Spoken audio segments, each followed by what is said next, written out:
It's that type of year again. The sun goes down, the ghosts and ghouls come out, and supermarkets charge ridiculously overcharged prices for the exact same stuff, but with a fancy Halloween makeover. Why do we keep falling for this every year? Anyway, most importantly, however, it is the time when Regular Show releases their annual Halloween special, where we join the gang in listening to some of their fun, scary stories. Hello everybody, Regular Rigby here, and welcome to my countdown of my top 5 best Terror Tales of the Park stories. The only Regular Show episodes where the writers can have fun killing off the main characters in hilariously creative and creepy ways with no repercussions. Now you may be asking, why stories and not episodes? Well, because the episodes are not why we enjoy the Terror Tales series. We watch it for the smaller segments in each episode told by our favourite characters. However, if you want a quick rundown of which episodes, meaning the setting and reason our main characters are telling the stories, then let's do a quick speedy countdown. You ready? Okay, go. Number 6, Terror Tales of the Park 1. Number 5, Terror Tales of the Park 3. Number 4, Terror Tales of the Park 5. Number 3, Terror Tales of the Park 2. Number 2, Terror Tales of the Park 4. And number 1, Terror Tales of the Park 6. Almost single-handedly because of Neil deGrasse Tyson. I mean, he's an instant win. Okay, so with that out of the way, lock your doors, close your windows, and switch off the lights as we delve into the dark and creepy with my top 5 best Terror Tales of the Park stories. Starting off my list is one that was actually quite recent, but this episode just nails the humour and the complete absurdity that encompasses all things Regular Show. From Terror Tales of the Park 6, my 5th favourite story is Fear Planet. In this story, we have Mordecai, Rigby, Skips and Benson, as well as Pops, who all crash land on a planet that is made up of 5% granite, 5% sedimentary, and 90% fearite. So, of course, it's aptly named Fear Planet. Essentially, whenever you think of your biggest fear, it will manifest itself and try to kill you. This idea sets up some hilarious concepts and great visual humour, especially from Benson and the floating, flailing sharks that not only eat Benson's arms, but eat him as well. I'd insert the Jaws music, but copyright, so just pretend. Actually, don't pretend, just in case it may come to life. However, along with Pops, the gentle, naive giant's real fear is the dark, which we could try to analyse as the Lollipop Man's fear of the unknown and the reality that is slowly encroaching upon his happiness, darkening his fantasies with the problems faced in the real world. Pops is drowning in this new reality, one that he must face if he wants to become a functioning member of society, or to fulfill his destinies, defeat anti-Pops to push back the shadows with the light of innocence, and finally achieve true happiness and fulfillment. Or maybe it's just because it's Pops. Anyway, we also get probably the greatest fear out of anybody. What is Skips, the Yeti that has faced literal demons on a daily basis, scared of? No, flying disc freestylers! But why are you so scared of this, Skips? They're wobbly and unpredictable. Truly terrifying. Well said, well said. The episode all culminates in Rigby being his usual paranoid and insufferable self, being afraid of other people's fears and thinking up everything to attack Mordecai. However, they finally make it back to the car, but one of the flying disc freestylers has the key. Overall, this story isn't that deep and doesn't really delve into our characters beyond some fun with fears, although none of the Terror Tales of the Park segments really do. It's just a fun, hilarious little romp, and that's why it takes my number 5 spot.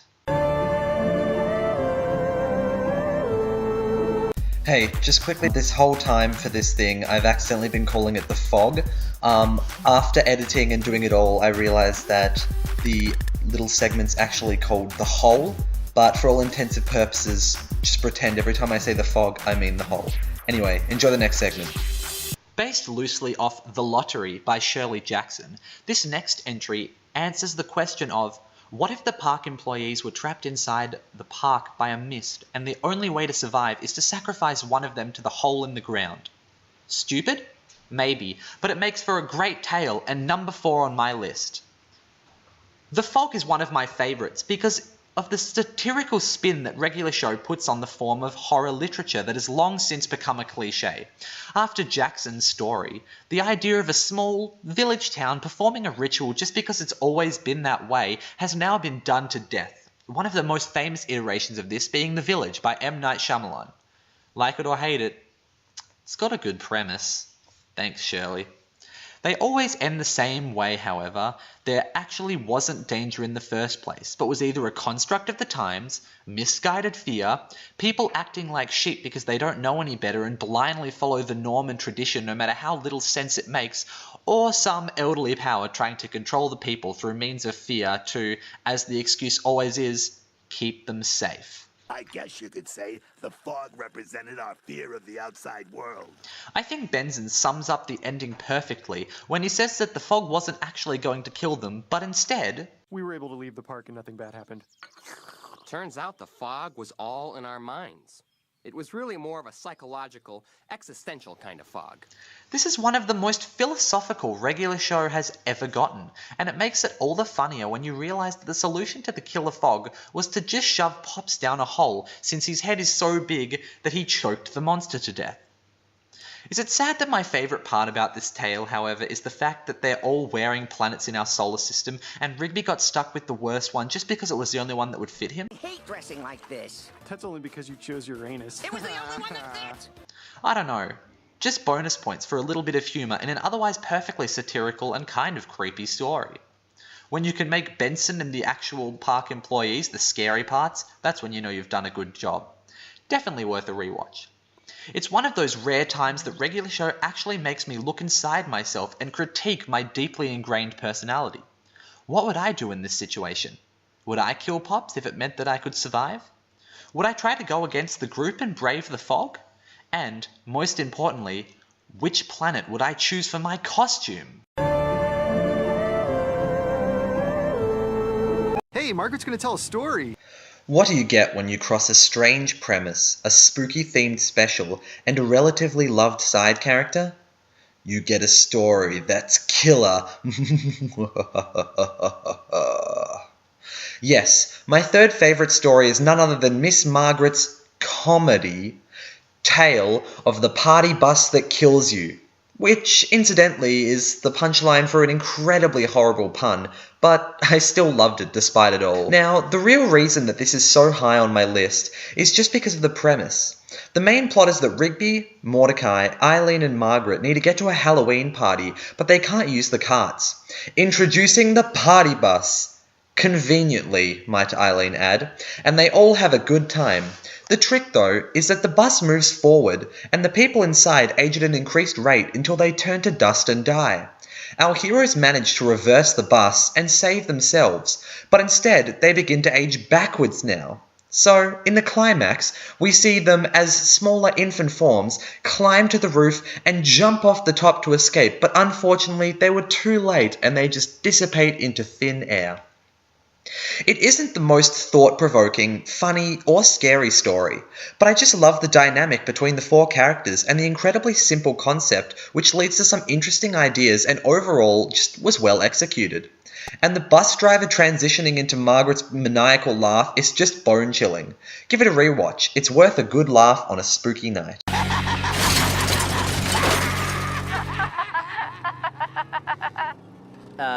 Was that supposed to be funny? Yeah, the party's killer. Get it? Mordecai? You there? I gotta go. Regular show always takes the realm of possibilities of the Halloween special and runs with it, often ending with the death of many of the main characters since there are no repercussions to the actual show, since all terror tales of the park are inception stories, so stories within stories. So naturally, regular show would eventually go all Nightmare on Elm Street and Friday the 13th on us by introducing a slasher-esque plot with their very own Jason Voorhees / Freddy Krueger, the Pumpkin Man. Jacked Up Jack-O-Lantern is one of my favourites because it truly encapsulates the Halloween feeling. From killers to fear to pumpkins. Rigby, Mordecai, Muscleman and Fives all like to go smash the pumpkins after Halloween, but when they go to the crop field, they see a particularly scary statue of the pumpkin lovers, and Mitch destroys the wife despite what the sign says. Smash all you want, but leave these two pumpkin lovers alone. I think we should go. But we're supposed to! Go smash these pumpkins! That's more like it. thought! Sorry, Mordecai, nice try. This then leads to a gripping set of sequences where the pumpkin scarecrow comes to life and slowly kills our four heroes. First Fives, because he's Fives, then Mordecai, Rigby in the most gruesome way, and finally Mitch, collecting their seeds along the way. Or guts, I guess? I'm not quite sure. They really take the old 80s horror movie style all the way and encapsulate the feel expertly. Except that instead of a guy in a mask with a machete or a burnt-off face guy with finger claws, it's a pumpkin who turns them into pumpkins themselves. It ends on such a regular show note. I use that as an adjective a lot, don't I? You know what I mean. Anyway, it's funny and light-hearted, where it is Halloween the following year and all seeds from the park dudes have been replanted by the scarecrow, and they are arguing as little tiny pumpkins themselves about which ones should be bought by a little girl and probably have their insides carved out. Kid, you don't want one of us! There's some choice ones over there! I'm not right. Oh, me neither! You don't want none of those. Yeah, didn't think about that, did you? That ending just got a lot darker, didn't it?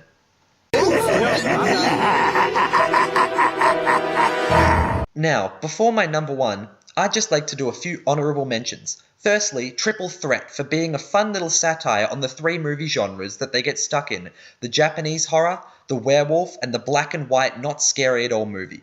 Secondly, Mr. Bossman, because that puppet is just creepy AF. Chucky or Annabelle vibes, anybody? And finally, Alien Roommate, just because of the final scene that was such a great parody of Alien, and the fact that living with that kind of person just hits me so close to home. The most truly terrifying thing. If you want to see a more in-depth review of this, along with the rest of Terror Tales of the Park 6, then check out my review I did over on my channel. Yep, I'm plugging my other vids in this recap. You gonna stop me? That's what I thought. Anyway, without further ado, let's get to number one. Yeah, totally great. That means there's enough time for me to tell a story that shows how dumb Benson is. No, there isn't. Story time's over, Rigby. Once upon a time, Benson was so dumb. No story. What a truly terrifying story. Rigby has really outdone himself this time. I'm not going to be able to sleep for a week. So obviously, this was a satirical entry, meant for humour.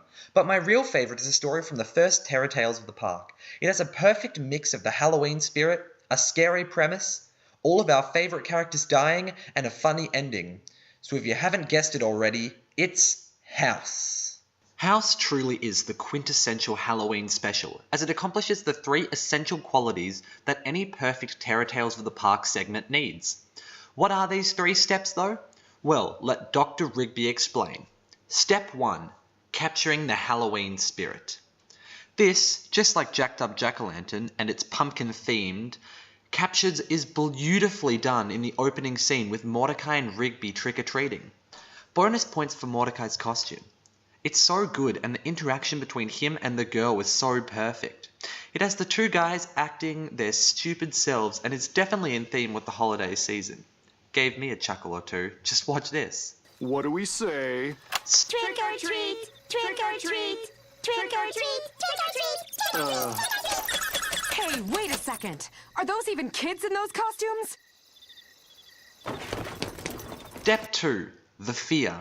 House nails this in two ways. The first, and much more disturbing way, is when Rigby starts to turn into the house. Now, if you delve below the murky depths, this is actually a terrifying thought.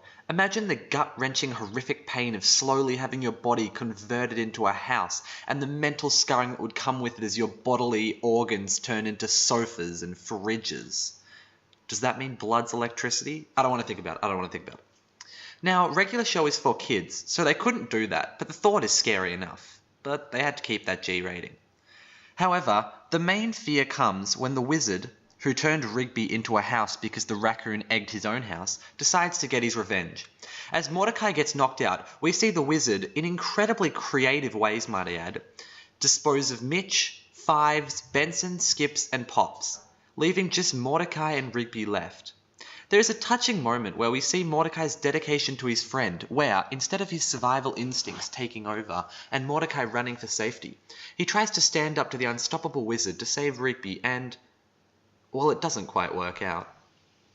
Finally, step 3, that regular show flair. By this, I really mean the type of humour that we all expect in our regular show episodes.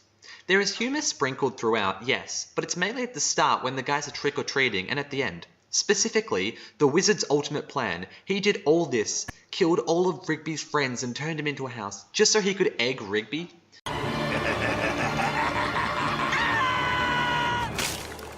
Huh? What? How do you like it? What? It's that utter ridiculousness which acts as the cherry on the cake to push this episode past the #1 spot and into the Hall of Fame for regular show episodes. Overall, this episode hits all the right notes, tells an engaging, comprehensive story where every character at least has a moment to shine in their own special way, and is an enjoyable ride from start to finish. 5 Terror Tales of the Park episodes later and 15 segments, and none have even come close to being able to replicate the sheer brilliance of this first episode. Definitely something to add to the list of horror movies and TV shows to binge watch this Halloween. And, as always, I've been Regular Rigby, and let me know down below what is your favourite Terror Tales of the Park segment of regular show. Happy Halloween!